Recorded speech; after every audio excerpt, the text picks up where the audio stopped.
എൻ്റെ പേര് ഷീബ ജോൺസൺ. ഇതെൻ്റെ ഹസ്ബൻഡ് ജോൺസൺ. ഞാൻ ഉടമ്പടി എടുത്തത് നവംബർ 16 തീയതിയാണ്. നിയോഗം വെച്ചിരുന്നു. അതിൽ പ്രധാനപ്പെട്ടത് എൻ്റെ ഹസ്ബൻഡിൻ്റെ കാര്യമായിരുന്നു. ഏറ്റവും ആദ്യം ഞാൻ നന്ദി പറയുന്നത്, ദേവമാതാവ് പ്രത്യക്ഷപ്പെട്ട ഈ അൾത്താരയിൽ വന്ന് ദൈവം എന്നെ സാക്ഷ്യം പറയാൻ അനുവദിച്ചതിന് ഞാൻ ഒത്തിരി നന്ദി പറയുന്നു. ഒരു മിഷണറി ആവാൻ വരെ ഞാൻ ആഗ്രഹിച്ചതാണ് ഒരു സമയത്ത്. പക്ഷേ ഞാൻ ഉടമ്പടി എടുക്കുന്നതിന് മുൻപായിട്ട് കാരുണ്യ പ്രവൃത്തികളും അതുപോലെ പ്രാർത്ഥനയ്ക്കൊക്കെ സമയം ചെലവഴിച്ചിരുന്നു. പിന്നെ ഒരു സമയത്ത് ഇതെല്ലാം എനിക്ക് നഷ്ടമായി. അങ്ങനെ കുറച്ച് കഴിയുമ്പോഴാണ് അറിയണത് ആൾക്ക് പ്രത്യേകിച്ച് യാതൊരുവിധ അസുഖങ്ങളും ഉണ്ടായിരുന്നില്ല. ഷുഗറോ കൊളസ്ട്രോളോ അങ്ങനെ യാതൊരുവിധ കംപ്ലയിൻറ്റും ഉണ്ടായിരുന്നില്ല. ഇടയ്ക്ക് ആൾക്ക് വയറിൽ ഗ്യാസ് കയറുക, ഭക്ഷണം കഴിക്കാൻ നേരം വൈകി കഴിഞ്ഞാൽ വയറുവേദന ഉണ്ടാവുക, അത് ഭക്ഷണം കഴിച്ചാൽ മാറാണ്ട് വരിക. അങ്ങനെയാണ് ഞങ്ങൾ ഡോക്ടറെ കാണാൻ ചെല്ലണത്. ഡോക്ടറെ കണ്ട് ആദ്യത്തെ ടെസ്റ്റുകളൊക്കെ പലതും ചെയ്തതിൽ ഒരു കുഴപ്പമില്ല. ചെറുതായിട്ട് കിഡ്നി സ്റ്റോണിൻ്റെ ഒരു ഇത് മാത്രമാണ് പറഞ്ഞത്. അത് കഴിഞ്ഞിട്ടും ഭക്ഷണം കഴിക്കാൻ നേരം വയ്യ, ഈ വയറുവേദന മാറണില്ല, കഴിച്ചാൽ അങ്ങനെ ഡോക്ടർ എൻഡോസ്കോപ്പി ചെയ്യാൻ പറഞ്ഞു. എൻഡോസ്കോപ്പി ചെയ്ത് കഴിഞ്ഞപ്പോൾ ആളും മോനുമായിട്ടാണ് പോയത്. അപ്പോൾ അവിടെയുള്ളൊരു എഴുതണ കുട്ടി അറിയണ ഒരു കുട്ടിയായിരുന്നു. അപ്പോൾ ആൾ പറഞ്ഞു ചേട്ടനെ കൂട്ടിയിട്ട് വരാൻ പറഞ്ഞു, അടുത്ത പ്രാവശ്യം വരുമ്പോൾ ബയോപ്സിക്ക് എടുത്തിട്ടുണ്ടെന്ന് പറഞ്ഞു. അങ്ങനെ വീട്ടിൽ വന്ന അവൻ എൻ്റെ അടുത്ത് പറഞ്ഞു, ആളും പറഞ്ഞു അങ്ങനെ ബയോപ്സിക്ക് എടുത്തിട്ടുണ്ട്, അൾസർ ഉണ്ടെന്നാണ് പറയണേ, അത് കുറച്ച് മോശമായ അവസ്ഥയിലാണ് എന്ന് പറഞ്ഞു. അപ്പോൾ അങ്ങനെ പറഞ്ഞ ദിവസത്തിന് ബയോപ്സി റിസൾട്ട് വാങ്ങാൻ ഞങ്ങൾ വെയിറ്റ് ചെയ്തുകൊണ്ടിരിക്കുകയാണ്. ഞങ്ങൾക്ക് സ്വപ്നത്തിൽ പോലും പ്രതീക്ഷയില്ല ഈ അൾസറിൻ്റെ കാര്യം. ഗ്യാസിൻ്റെ കംപ്ലയിൻറ്റ്, അത് ഭക്ഷണം കഴിക്കാൻ നേരം വൈകണോണ്ട് ഉണ്ടാവണം. 2 ദിവസം മെഡിസിൻ കഴിച്ച് കഴിയുമ്പോൾ അത് മാറിപ്പോണു. അപ്പോൾ എൻഡോസ്കോപ്പിക്ക് പോകാൻ തന്നെ ആൾ കൂട്ടാക്കണ്ടായില്ല, ഞാൻ നിർബന്ധിച്ചിട്ടാണ് വിട്ടത്. അങ്ങനെ ഇവരൊക്കെ പോയി, ആൾ ജോലിക്കും പോയി. കഴിഞ്ഞ സമയത്ത് ഞാൻ ഈ റിസൾട്ട് എടുത്ത് എൻഡോസ്കോപ്പി ചെയ്ത റിസൾട്ട് എടുത്ത് വായിച്ചു നോക്കിയപ്പോൾ അതിലെ കുറച്ച് സയൻസ് ടേംസ് ആയിരുന്നു. പക്ഷെ എനിക്ക് പിടുത്തമൊന്നും കിട്ടിയില്ല. അപ്പം ഞാൻ ആ ടേംസ് എടുത്ത് അടിച്ചു നോക്കി, ഇതെന്താണെന്ന് അറിയാൻ വേണ്ടി യൂട്യൂബിൽ അടിച്ചപ്പോൾ അത് ക്യാൻസറിന് ഇതാക്കിയിട്ടുള്ളതായിരുന്നു. അപ്പോൾ ഞാൻ വേഗം ക്ലോസ് ചെയ്തു, കാരണം ഡോക്ടർ അങ്ങനെയൊന്നും പറഞ്ഞിട്ടില്ലല്ലോ, എൻ്റെ തെറ്റിയതായിരിക്കും. പിന്നെ അടിച്ചു നോക്കിയപ്പോൾ അത് തന്നെ വീണ്ടും ക്ലോസ് ചെയ്തു. ഗൂഗിളിൽ ഇത് ഞാൻ ടൈപ്പ് ചെയ്ത് നോക്കിയപ്പോൾ ബാഡ് സെൽ ഗ്രോത്ത് എന്നാണ് എഴുതി കാണിച്ചത്. അപ്പോൾ എനിക്ക് മനസ്സിലായി ക്യാൻസറിലേക്ക് അത് കടന്നിട്ടുണ്ട്, ആ അൾസർ. അങ്ങനെ ഞാൻ ആ റിസൾട്ട് ആദ്യമായിട്ട് ഓടിക്കൊണ്ട് ചെല്ലണത് ഓൺലൈൻ ആരാധന ഞാൻ കൂടാറുണ്ടായിരുന്നു വെച്ച്. അങ്ങനെ ഞാൻ ഈശോയുടെ മുന്നിൽ ഒത്തിരി കരഞ്ഞു. കാരണം എന്താണെന്ന് വെച്ചാൽ വചനം വഴിയാണ് ഞാൻ എൻ്റെ വിവാഹം സെലക്ട് ചെയ്തത്. അതിൽ അതായത് ഏഷ്യ 62:1 മുതൽ 5 വരെയുള്ള വചനങ്ങളാണ് എനിക്ക് അന്ന് കിട്ടിയത്. ഞാനിത് അതായത് ഈശോ ആഗ്രഹിക്കണേ ഈ വിവാഹം നടക്കട്ടെ, അല്ലെങ്കിൽ ഏതെങ്കിലും എനിക്ക് ചേരണതാണെങ്കിൽ നടക്കട്ടെ, അല്ലെങ്കിൽ ഏതെങ്കിലും കാരണത്താൽ മടങ്ങിപ്പോട്ടെ, ഈശോയുടെ ഇഷ്ടം എന്താണ് എന്ന് അങ്ങനെ ഞാൻ എടുത്തപ്പോൾ ഈ വചനമാണ് എനിക്ക് കിട്ടിയത്. അപ്പോൾ ആ വചനം വഴി എടുത്തിട്ട് എനിക്ക് ഈ റിസൾട്ട് കണ്ടപ്പോൾ ഞാൻ ഒത്തിരി കരഞ്ഞു. എങ്ങനെയൊക്കെ കരയാൻ, എൻ്റെ വിഷമങ്ങൾ മുഴുവൻ എൻ്റെ പപ്പയും മമ്മയും ഒന്നും ജീവിച്ചിരിപ്പില്ല, എൻ്റെ ആങ്ങളെയും അനിയത്തിയും എൻ്റെ അടുത്തില്ല, അവർ പുറത്ത് വർക്ക് ചെയ്യണവരാ. അപ്പോൾ നിങ്ങൾക്ക് ഊഹിക്കാവുന്നതാണ് എൻ്റെ മാനസികാവസ്ഥ എന്താണ്. ഈശോയുടെ അഭിപ്രായം ചോദിച്ച് ഞാൻ എടുത്ത വിവാഹമാണ്. ഞാൻ ഒത്തിരി എങ്ങനെയൊക്കെ കരയാന്ന് വെച്ചാൽ കരഞ്ഞു കഴിഞ്ഞ് ഞാനൊരു സ്വരം പോലെ കേട്ടു, അതിൽ ഇംപ്രഷൻ എന്നല്ലേ എഴുതിയേക്കണേ, നീ എന്തിനാ ഇങ്ങനെ വിഷമിക്കണേന്ന്. അപ്പോൾ ഞാൻ നോക്കിയപ്പോൾ ശരിയാ, ഇംപ്രഷൻ എന്നാണ് എഴുതിയേക്കണേ. അങ്ങനെ ഞാൻ കുറച്ച് സമാധാനമൊക്കെ ആയി. അത് കഴിഞ്ഞ് എൻ്റെ ഹസ്ബൻഡിനെ ഒരുക്കണ്ടേ, ബയോപ്സി റിപ്പോർട്ട് വാങ്ങാൻ പോവുകയാണ്. അപ്പം ഞാൻ പറഞ്ഞു, ഇങ്ങനെ സമാധാനത്തിൽ പറഞ്ഞു, ചിലപ്പോൾ നമുക്ക് ഇത്രയും നാൾ അനുഗ്രഹങ്ങളാണ് കിട്ടിയിരുന്നത്, ഇനി നമുക്ക് ദൈവം സഹനമാണ് തരണമെന്ന് വെച്ചാൽ നമുക്കത് സന്തോഷത്തോടെ ഏറ്റുപിടുത്ത് മുന്നോട്ട് പോകണം. അപ്പോൾ ചിലപ്പോൾ ബയോപ്സി റിപ്പോർട്ട് പോസിറ്റീവ് ആവാം, ചിലപ്പോൾ ക്യാൻസറിലേക്ക് കടന്നിട്ടുണ്ടാവാം, പേടിക്കണ്ട കേട്ടോ, നമ്മൾ ഒരുങ്ങി പോകണം, ദൈവം എന്താണ് തീരുമാനിക്കണേന്ന് അറിയില്ല എന്ന് പറഞ്ഞു. അങ്ങനെ ഹോസ്പിറ്റലിൽ ഉണ്ടായിരുന്ന ചേട്ടന്മാരെയൊക്കെ അറിയിച്ചു. ചേട്ടനും ഞങ്ങളും കൂടി റിസൾട്ട് വാങ്ങാൻ വേണ്ടി പോയി. ചേച്ചീനെ അറിയിച്ച ചേച്ചിയും ഹസ്ബൻഡൊക്കെ വന്നു. കാരണം ഞങ്ങൾ രണ്ടുപേരും ഭയങ്കരമായിട്ട് പേടിക്കണവരാണ്. അപ്പം ഞങ്ങൾ ഇതറിയുമ്പോൾ എങ്ങനെ റിയാക്ട് ചെയ്യുന്നവർക്ക് അറിയില്ല. എൻ്റെ ആങ്ങളേനെയും അനിയത്തിനെയൊക്കെ അറിയിച്ചിട്ടുണ്ടായിരുന്നു. പക്ഷേ അവിടെ ചെന്നപ്പോൾ ഞങ്ങളിത് പ്രതീക്ഷിച്ചിട്ടാണ് പോണത്. ബയോപ്സി റിപ്പോർട്ട് ഞാനാണ് വാങ്ങിയത്. നോക്കിയപ്പോൾ അതിൽ കാർസിനോമ, അഡ്നോ കാർസിനോമ ഉണ്ട്. ഞാൻ ആളോട് പറഞ്ഞു, നമ്മൾ പ്രതീക്ഷിച്ച കൂട്ടുകാരനുണ്ട്. അപ്പോൾ നമ്മൾ ദൈവത്തോട് മുട്ടിപ്പായിട്ട് പ്രാർത്ഥിക്കുക. പിന്നെ അവിടെ നിന്ന് തൊട്ട് ചേട്ടൻ ഡോക്ടറിൻ്റെ അടുത്ത് പറഞ്ഞു. അപ്പോൾ അവർ പറഞ്ഞതെന്ന് വെച്ചാൽ CT സ്കാൻ റെഫർ ചെയ്തു. CT സ്കാന് ക്രിയാറ്റിൻ്റെ നോക്കിയപ്പോൾ 1.45 ആണ്. അത് കിഡ്നീനെ എഫക്റ്റ് ചെയ്തിട്ടുണ്ട്. 3 ദിവസം അവിടെ അഡ്മിറ്റായിട്ട് മരുന്നെടുക്കണം. അത് നോർമലായിട്ട് CT സ്കാൻ ചെയ്യാൻ പറ്റില്ല, എന്നിട്ട് ഇമ്മീഡിയറ്റ് ആയിട്ട് ഓപ്പറേഷൻ ചെയ്യണമെന്ന് പറഞ്ഞു. അങ്ങനെ അപ്പോൾ തന്നെ വേറെ ഒരു കേരളത്തിൽ തന്നെ നല്ല ഒരു ഹോസ്പിറ്റലിലേക്ക് റെഫർ ചെയ്തു. അവിടുന്ന് ഞങ്ങൾ അന്ന് തന്നെ പോയി. അവിടെ ചെന്ന് CT സ്കാൻ എടുക്കുമ്പോൾ നോർമലായി, അതായത് ക്രിയാറ്റിൻ 1.3 അവർ അന്ന് തന്നെ ചെയ്തു. പക്ഷേ ക്യാൻസർ സ്റ്റാർട്ട് ചെയ്തിട്ടുണ്ടായിരുന്നു. അവർ പറഞ്ഞു ഇപ്പോൾ സർജറി ചെയ്യേണ്ട, ബിഫോർ 4 കീമോ ആഫ്റ്റർ സർജറി എന്ന് പറഞ്ഞു. അങ്ങനെ ഒരു 8 ദിവസം ഞങ്ങളവിടെ അഡ്മിറ്റായിരുന്നു. അതായത് ഈ റിപ്പോർട്ട് ഹോസ്പിറ്റലിലേക്ക് അയച്ചു കൊടുത്തപ്പോൾ വ്യാഴാഴ്ച വന്ന് കണ്ടാൽ മതി OPയിൽ എന്ന് പറഞ്ഞതാണ്. ഡോക്ടർ അവിടെ ഇല്ല. പക്ഷേ എല്ലാവരും അവിടെ നിന്ന് മറ്റേ റിപ്പോർട്ടൊക്കെ ഇങ്ങനെ പറഞ്ഞപ്പോൾ പേടിച്ചു. കിഡ്നീനൊക്കെ എഫക്റ്റ് ചെയ്തിട്ടുണ്ടെന്ന് പറഞ്ഞപ്പോൾ എത്രയും വേഗം പോകുക, എത്രയും വേഗം ട്രീറ്റ്മെൻറ്റ് സ്റ്റാർട്ട് ചെയ്യുക എന്നുള്ളതാണ്. അങ്ങനെ വ്യാഴാഴ്ച മെയിൻ ഡോക്ടർ വന്നു. അപ്പോൾ ഞങ്ങളോട് പറഞ്ഞു ലാപ്രോസ്കോപ്പി ഡയഗ്നോസിസ് എന്ന് പറഞ്ഞു കഴിഞ്ഞാൽ ഒരു സർജറി ഉണ്ട്. സർജറി എന്ന് പറഞ്ഞില്ല, ഇങ്ങനെ ഇത് ചെയ്യണം, അപ്പോൾ നമുക്കിത് സ്പ്രെഡ് ഉണ്ടോ എന്ന് അറിയാൻ പറ്റുമെന്ന് പറഞ്ഞു. ഞങ്ങൾക്കിത് സർജറി ആണെന്നൊന്നും അറിഞ്ഞിട്ടുണ്ടായിരുന്നില്ല. അങ്ങനെ ആ സർജറി ചെയ്ത് കഴിഞ്ഞപ്പോൾ അത് സ്പ്രെഡ് ഒന്നുമില്ല. അങ്ങനെ ഞങ്ങളെ ഡിസ്ചാർജ് ചെയ്തു.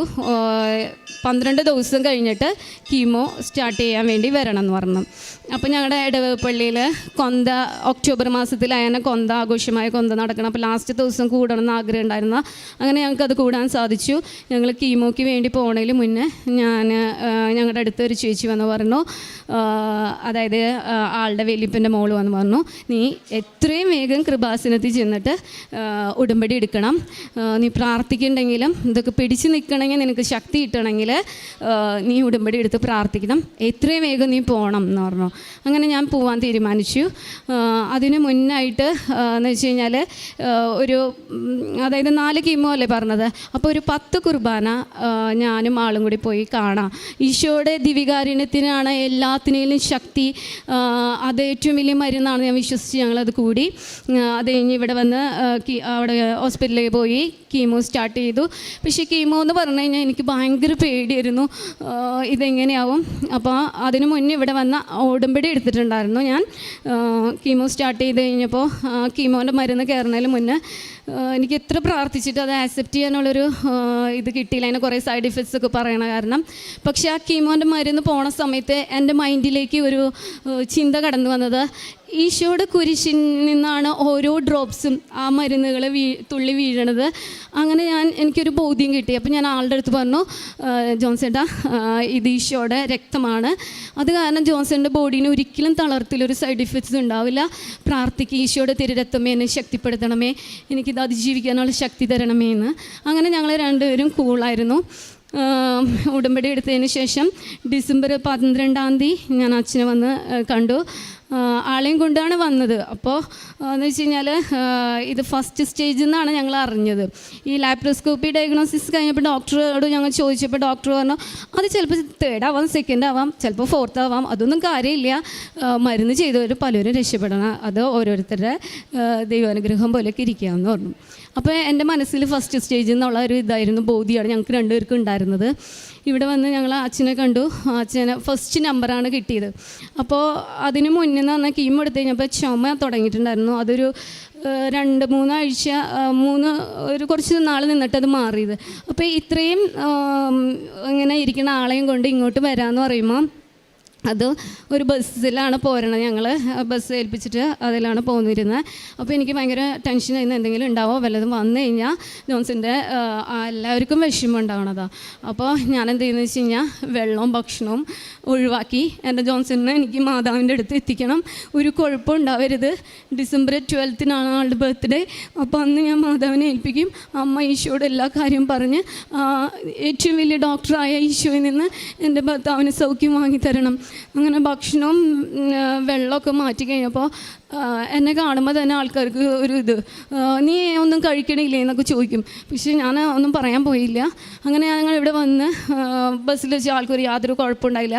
ബസ് ഇറങ്ങി കഴിഞ്ഞ് കഴിഞ്ഞപ്പോൾ ആൾ വോമിറ്റ് ചെയ്ത്, അങ്ങനെ കുറച്ച് എന്നോട് പറഞ്ഞു വോമിറ്റ് ചെയ്യാൻ തോന്നണമെന്ന് പറഞ്ഞു. അങ്ങനെ വോമിറ്റ് ചെയ്തപ്പോൾ ബ്ലഡാണ് വന്നത്, കുറച്ച് കട്ട പോലെ. അപ്പം എനിക്ക് പേടിയൊക്കെ തോന്നി. എന്നാലും ഞാൻ പറഞ്ഞു, അതേ ഗ്യാസ് കയറിയിട്ടാണ് ഞങ്ങൾ ഫുഡൊക്കെ കൊണ്ടുവന്നത്, ഗ്യാസ് കയറിയിട്ട് പേടിക്കൊന്നും വേണ്ട, ഞാനും പ്രഗ്നൻസി സമയത്ത് കഴിക്കാണ്ടിരുന്നപ്പോൾ ഇങ്ങനെയൊക്കെ ഉണ്ടായിട്ടുണ്ട്, തൊണ്ട പൊട്ടിയതാണ്, പേടിക്കണ്ടെന്ന് പറഞ്ഞു. അങ്ങനെ ഞങ്ങൾ വന്ന് അച്ഛനെ കണ്ടു. അച്ഛനെ കാണാൻ ഇതുപോലെ ലൈനിനൊക്കെ നിൽക്കുമ്പോൾ ഭക്ഷണവും വെള്ളവും ഇല്ലാണ്ടായപ്പോൾ എനിക്ക് കുറച്ച് ബുദ്ധിമുട്ടൊക്കെ തോന്നി. എന്നാലും ഞാൻ ഈശോയോട് പറഞ്ഞു, ഈശോയെ എൻ്റെ ഭർത്താവിനെ നീ ഉപേക്ഷിക്കരുത്, അമ്മ പറയല്ലോ എങ്ങനെയായാലും. അപ്പോൾ അമ്മേനെ ഞാൻ ഏൽപ്പിക്കും, അച്ഛനും പറയുമ്പോൾ അമ്മ കേൾക്കും.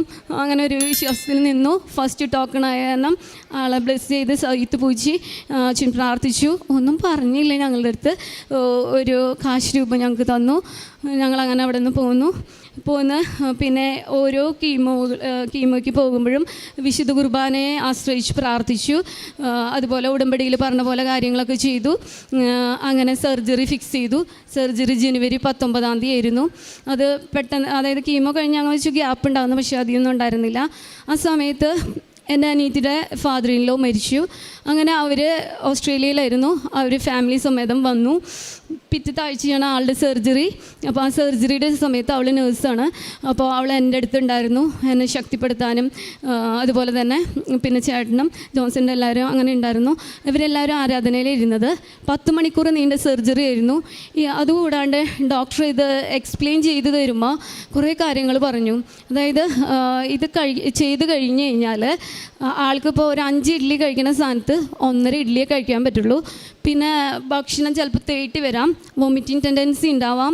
പിന്നെ ഇത് ചിലത് കട്ട് ചെയ്ത് അങ്ങോട്ടും ഇങ്ങോട്ടൊക്കെ ജോയിൻ ചെയ്യുമ്പോൾ അത് സ്റ്റിച്ച് പിടിക്കാണ്ട് വന്ന് ലീക്കായി കഴിഞ്ഞാൽ ലീക്ക് ഉണ്ടാവാൻ ചാൻസ് ഉണ്ട്. അതൊന്നും ഞങ്ങൾക്ക് ഉറപ്പ് പറയാൻ പറ്റില്ല. അപ്പോൾ റീസർജറി വേണം. അതായത് 10 മണിക്കൂർ നീണ്ട സർജറി, അത് സക്സസ് ആയില്ലെങ്കിൽ വീണ്ടും റീസർജറി. ഇതൊക്കെ കേട്ടപ്പോൾ എൻ്റെ മനസ്സാകെ പോയി. കാരണം എനിക്ക് ഈ സർജറി പോലും ആക്സെപ്റ്റ് ചെയ്യാനുള്ള മനസ്സുണ്ടായിരുന്നില്ല. ഞാൻ ആകെ കൂടി പ്രാർത്ഥിച്ചത് ഈശോയുടെ ദിവ്യകാരുണ്യത്തിന് ശക്തിയുണ്ട്, ആ ദിവ്യകാരുണ്യം വഴി എൻ്റെ ഹസ്ബൻഡ് സുഖപ്പെടും, അമ്മ പറയുമല്ലോ എന്നാണ്. അങ്ങനെ ഞാൻ ശരിക്കും പറഞ്ഞാൽ ആൾക്കാരുടെ മുന്നിലൊന്നും ഞാൻ അധികം ആരുടെ അടുത്തും കരഞ്ഞിട്ടില്ല. പക്ഷെ ഒരാളുടെ മുന്നിൽ ഞാൻ കരഞ്ഞു.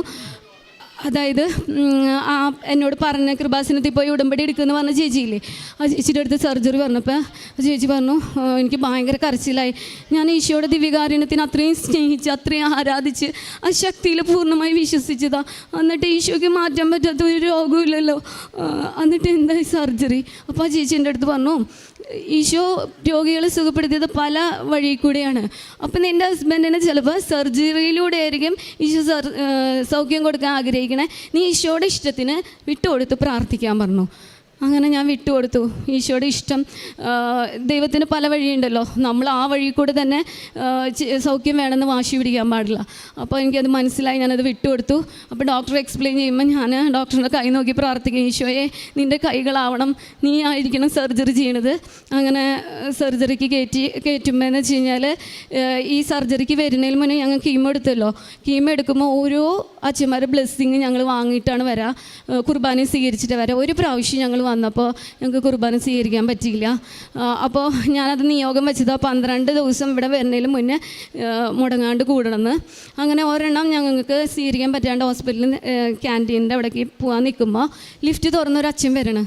അപ്പോൾ ആ അച്ഛനോട് ഞാൻ ചോദിച്ചു, അച്ഛാ കുർബാന സ്വീകരിക്കാൻ പറ്റിയില്ല നേരത്തെ വന്ന കാരണം അച്ഛന് ഒന്ന് ബ്ലെസ് ചെയ്ത് പ്രാർത്ഥിക്കുമെന്ന്. അപ്പോൾ അച്ഛൻ പറഞ്ഞു, ഞാൻ 4th ചാപ്പിലേക്ക് നിങ്ങൾ വായോ, നിങ്ങൾക്ക് ഈശോനെയും തരാം, ആളെ ബ്ലെസ് ചെയ്ത് പ്രാർത്ഥിക്കുകയും ചെയ്യാം. എനിക്കതാണ് ഏറ്റവും വലിയ അത്ഭുതമായിട്ട് തോന്നണേ. കാരണം ഞങ്ങൾക്ക് ഈശോനെ കിട്ടി. അങ്ങനെ പിന്നെ ഈ സർജറിക്ക് പോണ സമയത്തും കുർബാന സ്വീകരിക്കാനും ആ അച്ഛൻ അനീത്തിയുടെ ഒരു ബന്ധുവായിരുന്നു. അത് ഈ ഫ്യൂണറിൽ ചെന്നപ്പോഴാണ് മനസ്സിലായത്. അങ്ങനെ ICUയിലും ജോൺസിൻ്റെ അടുത്ത് പോകും, വിവരങ്ങൾ അന്വേഷിക്കും. കുർബാനയ്ക്ക് കിട്ടി. പിന്നെ ഞങ്ങൾക്ക് കിട്ടിയത് ഒരു വാർഡാണ്. സർജറിക്ക് തന്നെ ഒരു ഒത്തിരി, അതായത് 4.5 ലക്ഷത്തോളമാണ് പറഞ്ഞത്. അപ്പോൾ വാർഡ് എന്ന് പറഞ്ഞാൽ 3 പേരുടെ വാർഡാണ് ഈശോ അറേഞ്ച് ചെയ്തത്. അപ്പോൾ അതിൻ്റെ ഇപ്പുറത്തുള്ള ആളെന്ന് പറഞ്ഞാൽ ഇത്തിരി സീരിയസ് ആയിരുന്നു. അപ്പോൾ എനിക്കിത് കണ്ടപ്പോൾ ആ വാർഡ് വേണ്ടാന്നൊക്കെ. അപ്പോൾ ചെന്ന് അന്വേഷിച്ചപ്പോൾ 1 ലക്ഷം ഈ സർജറി ചാർജ് തന്നെ കൂടും നമ്മൾ ട്വിൻ ബെഡ് എടുക്കുകയാണെങ്കിൽ. എന്നാൽ അയാൾ പോയി. അപ്പോൾ പിന്നെ അത് വേണ്ടെന്ന് വെച്ചു. അങ്ങനെ ദൈവം ആ വാർഡെന്ന് വെച്ച് കഴിഞ്ഞാൽ രണ്ടുപേരും ഉള്ളവരും നല്ല പ്രാർത്ഥിക്കണവർ, അവർ ഈശോയുടെ പാട്ടൊക്കെ പാടണു, പിന്നെ നമുക്ക് ഒരുമിച്ച് കൊന്തെത്തിക്കാമെന്ന് പറയണു. അങ്ങനെ നല്ലൊരു വാർഡായിരുന്നു, 3 പേരടങ്ങിയ വാർഡ്. അത് ഞങ്ങൾക്ക് സജ്ജാക്കി തന്നു. പിന്നെ സർജറി കഴിഞ്ഞ് ആളെ കൊണ്ടുവന്ന് കഴിഞ്ഞപ്പോൾ ഫുഡൊന്നും കൊടുക്കാൻ പറ്റില്ല, വെള്ളം പോലും ഇല്ല. ഈ ട്യൂബിൽ കൂടെയാണ്, മൂക്കിൽ കൂടെ ഒരു ട്യൂബ് ഇട്ടിരുന്നു, അതിൽ കൂടെയാണ് ചെയ്യുക. അത് നഴ്സുമാരാണ് കൊടുക്കുക. അങ്ങനെ മൂന്നാമത്തെ ദിവസം ഈ ഫുഡ് പൈപ്പ് ബ്ലോക്കായി. അങ്ങനെ 10:30 ബ്ലോക്കായ ഫുഡ് പൈപ്പ് അവർ ഡോക്ടേഴ്സ് ഇപ്പോൾ വരാമെന്ന് പറഞ്ഞിട്ട് 5 മണിയായിട്ടും ആളെ കാണാനില്ല. അങ്ങനെ അഡ്മിനിസ്ട്രേറ്റർ അറിയിച്ച് അവർ വേഗം വന്ന് കാര്യങ്ങളൊക്കെ ചെയ്ത്. പക്ഷേ ദിവ്യകാരുണ്യം സ്വീകരിച്ചെങ്കിലും ആൾക്ക് പ്രത്യേകിച്ച് ക്ഷീണമൊന്നും ഉണ്ടായിരുന്നില്ല, ആൾ ഹെൽത്തി ആയിരുന്നു. പിന്നെ ഡോക്ടർ വന്ന് അതിന് വേണ്ട മരുന്നുകളും കാര്യങ്ങളൊക്കെ വേഗം സ്റ്റാർട്ട് ചെയ്തു. എന്നാൽ ആൾ അങ്ങോട്ട്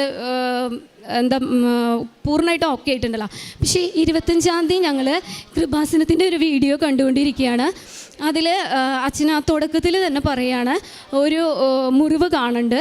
ആ മുറിവ് രക്തത്തിൻ്റെ ചുവപ്പല്ല, ചെറിയ ചുവപ്പാണ്. അതിൻ്റെ ചുറ്റും ഒരു മഞ്ഞ കളർ കാണുന്നുണ്ട്, അതിൻ്റെ ഉള്ളിലൊരു ബ്ലാക്ക് കളർ കാണുന്നുണ്ടെന്ന് പറഞ്ഞു. അപ്പോൾ ഈ എൻഡോസ്കോപ്പി ചെയ്തപ്പോൾ ഇതേ പിക്ചർ തന്നെയാണ് ജോൺസൻ്റെ ആ മുറിവിനുണ്ടായിരുന്നത്. അപ്പോൾ എന്നോട് ആൾ ചോദിച്ചു, ഈ കറുത്ത സ്പോട്ട് എന്താ? ഞാൻ പറഞ്ഞു, എൻ്റെ വിവരമില്ലായ്മയ്ക്ക് പറഞ്ഞു, കാപ്പി കുടിച്ചിട്ടുണ്ടായില്ലേ അതിൻ്റെ എങ്ങാനും ഇരിക്കും എന്ന് പറഞ്ഞു. പക്ഷേ അച്ഛൻ എന്നിട്ട് വീണ്ടും പറയാ, അത് സെല്ല് ഡെഡ് ആയേക്കണതാ, അതേത് ശരീരത്തിൻ്റെ ഭാഗമാണെന്ന് എനിക്കറിയില്ല.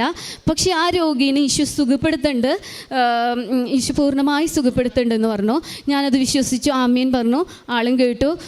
പിന്നീട് ഞങ്ങളത് പിന്നെ തൊട്ട് ആൾ നല്ല ഹെൽത്തിയായി നടക്കാൻ തുടങ്ങി. ഫുഡുകൾ കൊടുത്തോളാൻ പറഞ്ഞു. അങ്ങനെ എല്ലാ ഫുഡും ഈവൻ ചിക്കനും ചപ്പാത്തിയൊക്കെ കഴിച്ച് ഇതൊക്കെ ആക്കി ഓക്കെ ആയതിന് ശേഷമാണ് ഡിസ്ചാർജ് ഉണ്ടായത്. അപ്പോൾ 25-ാം തീയതിക്ക് ശേഷമാണ് ആളിൽ ആ പ്രകടമായ വ്യത്യാസം ഉണ്ടായത്. പക്ഷേ ആ വീഡിയോ എന്ന് പറയുന്നത് ഞാൻ കേട്ടത് പണ്ട് നടന്ന ഒരു ഇതാണ്.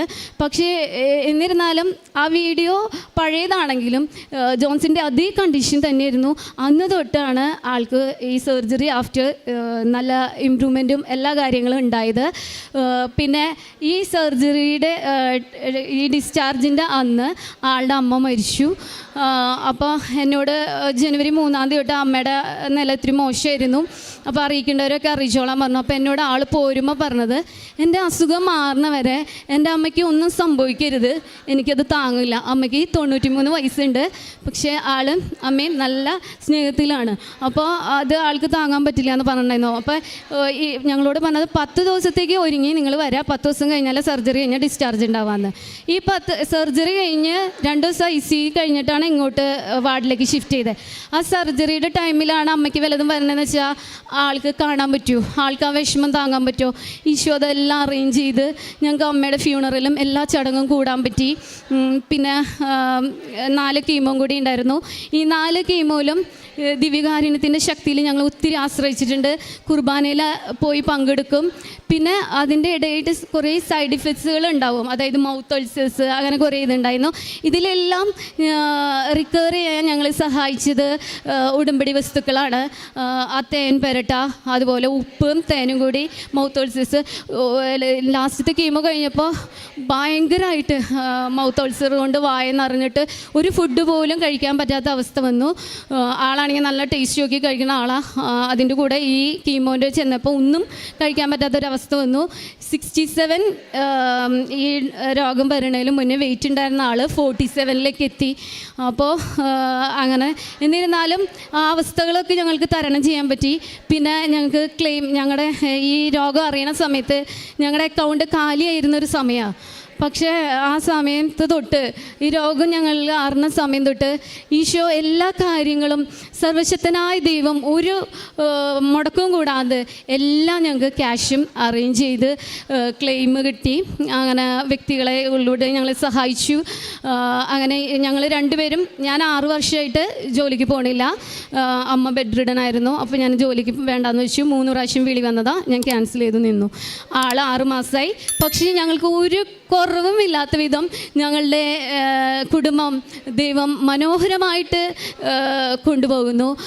പിന്നെ ഈ രോഗം വന്നാൽ ഞങ്ങൾ ഒരു നിമിഷം തളരാതെ ദൈവത്തിൽ അടിയുറച്ച്, അതായത് ദൈവത്തിൽ നിന്ന് അനുവദിച്ച സഹനമാണ് അതിൽ പിടിച്ച് എത്ര വലിയ രോഗം വന്നാലും ഇന്നത്തെ കാലഘട്ടത്തിൻ്റെ പ്രത്യേകതയായിട്ട് എനിക്ക് തോന്നുന്നത്, പണ്ട് ഈശോനെ തൊടാനൊക്കെ നമുക്ക് രക്തസ്രാവകാരിശ്രീ കുറേ ബുദ്ധിമുട്ടി. പക്ഷെ നമുക്ക് ഇന്നും തൊടാം. നമ്മുടെ കയ്യിലാണ് ഈശോ വരണത്. ആ ഈശോയ്ക്ക് ഉമ്മ കൊടുക്കാം. നമുക്ക് എങ്ങനെ വേണമെങ്കിലും നമ്മുടെ കാര്യങ്ങൾ പറയാം. ആ ഈശോയോട് പറയാം, ഈശോയെ എൻ്റെ നാഡീഞരമ്പുകളിലേക്കും കോശങ്ങളിലേക്കും നിൻ്റെ ശക്തി വ്യാപരിക്കട്ടെ. ഞങ്ങൾ അങ്ങനെയാണ് പ്രാർത്ഥിച്ചത്. അപ്പോൾ ക്യാൻസർ വന്നാലും ഏത് രോഗം വന്നാലും നിങ്ങളാരും ഭയപ്പെടേണ്ട. കാരണം അന്ന് ഈശോ ഒരു അമ്മേനെ ഏൽപ്പിച്ച ഒരു ശിഷ്യനെ അതുപോലെ ജോസഫ് അച്ഛനെ നമുക്ക് തന്നിട്ടുണ്ട്. അപ്പോൾ അച്ഛൻ അമ്മോട് പറയും, അമ്മ നമ്മുടെ ഈശോയോട് പറഞ്ഞ് നമുക്ക് വേണ്ടതൊക്കെ ചെയ്തു തരും. പിന്നെ കാരുണ്യ പ്രവൃത്തികൾ ഞാൻ പണ്ടത്തെ പോലെ ചെയ്യാൻ തുടങ്ങി. എൻ്റെ ഹസ്ബൻഡിന് ആദ്യം ഞാൻ കാരുണ്യ പ്രവൃത്തികളൊന്നും ചെയ്യുമ്പോൾ പൈസ കൊടുക്കുന്നൊന്നും ഇഷ്ടമുണ്ടായിരുന്നില്ല. എന്നെ വഴക്ക് പറയാറുണ്ട്, നീ എന്തിനാ ഇതൊക്കെ ചെയ്യണേന്ന് പറഞ്ഞു. പക്ഷേ ഈ അസുഖം വന്നതിന് ശേഷം ആൾ കണ്ടു ദൈവം എങ്ങനെയാണ് ഞങ്ങളെ നോക്കണത്. ഞങ്ങൾ പ്രതീക്ഷിക്കാത്ത വ്യക്തികളിൽ നിന്ന് എൻ്റെ അനിയത്തി പറഞ്ഞത്, അതായത് ജോൺസനെ ഏത് ഹോസ്പിറ്റലിൽ വേണോ കൊണ്ടുപോകണോ, എത്ര കാശ് ചിലവാക്കണോ, ഒന്നും കൊണ്ട് പേടിക്കണ്ട, അവിടേക്ക് പോകാം, എന്ത് വേണേലും ചെയ്യാം, നിങ്ങൾ പൈസനോർത്ത് വിഷമിക്കേണ്ട. അങ്ങനെ എല്ലാ വിധത്തിലും അറേഞ്ച് ചെയ്തു. പിന്നെ ഈ രോഗം കഴിഞ്ഞോടുകൂടി ഞങ്ങൾ മനസ്സിലാക്കിയത് ഏറ്റവും വലിയ, ഈ ഉടമ്പടിയിലൂടെ ഞാൻ മനസ്സിലാക്കിയ ഏറ്റവും വലിയ സത്യം, ഒരു സ്വർഗീയ അപ്പൻ നമുക്കുണ്ട്. ആ അപ്പൻ അറിയാണ്ട് നമുക്കൊന്നും സംഭവിക്കില്ല. ആ അപ്പനോട് ചേർന്ന് നിന്ന് കഴിഞ്ഞാൽ നമുക്ക് എല്ലാത്തിനും ശക്തി തരും. പിന്നെ സ്വർഗസ്ഥനായ പ്രാർത്ഥന എത്തിക്കുമ്പോഴൊക്കെ വല്ലാത്തൊരു ഫീല് എനിക്ക് അനുഭവപ്പെടാൻ തുടങ്ങി. അങ്ങനെ ദൈവത്തിന് നന്ദി പറയണമല്ലോ. എനിക്ക് കെട്ടിപ്പിടിച്ചൊരു ഉമ്മ കൊടുക്കണം ദൈവത്തിന്, അതാണ് എനിക്ക് ആഗ്രഹം ഉണ്ടായിരുന്നത്. പക്ഷേ ഈശോയ്ക്ക് ഞാൻ കുർബാന സ്വീകരണത്തിന് മുന്നേ ഉമ്മ കൊടുക്കാറുണ്ട്. പക്ഷെ ദൈവത്തിന് എങ്ങനെ പറ്റുക? അങ്ങനെ കുറച്ച് ദിവസങ്ങൾക്ക് ശേഷം എനിക്ക് ആൻസർ കിട്ടി, ഈശോയ്ക്ക് കൊടുക്കുന്നത് ദൈവത്തിന് കൊടുക്കുന്നതാണെന്ന്. അപ്പോൾ ഈ വഴി നടത്തിയ ഇതെല്ലാം എനിക്ക് ഊർജ്ജമാണ് പകർന്നത്. ഞങ്ങൾ തളർന്നിട്ടില്ല. ഇതിന് ശേഷം കാരുണ്യ പ്രവർത്തികൾ ചെയ്യാൻ ആളും എൻ്റെ ഒപ്പമുണ്ട്. ഞങ്ങൾ ആദ്യം പോയത് 4th സ്റ്റേജ് ആയിട്ട് ക്യാൻസർ വന്ന് ഉപേക്ഷിക്കപ്പെട്ട പാലിയേറ്റീവ് കെയർ രോഗികളെ കാണാനാണ്. ആളുടെ മുന്നിൽ സാക്ഷിയാക്കി എൻ്റെ ഹസ്ബൻഡിനെ നിർത്തി. എന്നിട്ട് പറഞ്ഞു, വചനം വെച്ചാണ് ഞങ്ങൾ ഇത് സൗഖ്യം നേടിയത്. അപ്പോൾ ആ വചനം പരിശുദ്ധ അമ്മേനെ പറ്റി പറഞ്ഞു, കൃപാസനത്തിൽ ഉടമ്പടി എടുത്ത കാര്യം പറഞ്ഞു. അവർക്ക് വചനം പ്രിൻ്റ് അത് ഞങ്ങൾ കൊടുത്തു. ഇനി അടുത്ത പ്രാവശ്യം പോകുമ്പോൾ ഫാമിലി അടക്കം പോകണം. കൃപാസന പത്രം റെഡിയാക്കി വെച്ചിട്ടുണ്ട്. അങ്ങനെ ദൈവപിതാവിൻ്റെ സംരക്ഷണം ഞങ്ങൾ സത്യമായും തിരിച്ചറിഞ്ഞു, തൊട്ടറിഞ്ഞു, കണ്ടറിഞ്ഞു. ഇതാണ് ഈ രോഗാവസ്ഥയിലൂടെ ഞാൻ മനസ്സിലാക്കിയത്. ഇനി ഈശോയുടെ പ്രേക്ഷിതയാവാൻ എനിക്കിഷ്ടമാണ്. ഒപ്പം എൻ്റെ ഹസ്ബൻഡും അതിന് തയ്യാറാണ്. ദൈവത്തിന് ഒരുപാട് നന്ദി. പരിശുദ്ധ അമ്മയ്ക്കും നന്ദി. തിരുക്കുമാരൻ വഴി ഞങ്ങൾക്ക് വാങ്ങി തന്ന ഈ അനുഗ്രഹത്തിന് ഞാനും എൻ്റെ കുടുംബവും കടപ്പെട്ടിരിക്കുന്നു. എൻ്റെ പ്രാർത്ഥന ഇതാണ്, അടിയൻ്റെ കുടുംബം അങ്ങയുടെ തിരുമുമ്പിൽ നിന്ന് മാറിപ്പോകാതിരിക്കാൻ, അടിയൻ്റെ കുടുംബത്തെ അനുഗ്രഹിക്കാൻ തിരുവള്ളമാകണമേ എന്നാണ് ഞാൻ പ്രാർത്ഥിക്കുന്നത്. അതെപ്പോഴും ഉണ്ടായിരിക്കാൻ നിങ്ങളെല്ലാവരും എനിക്ക് വേണ്ടിയും ഞങ്ങൾക്ക് വേണ്ടി പ്രാർത്ഥിച്ച എല്ലാവർക്കും അച്ഛനും നന്ദി പറയുന്നു.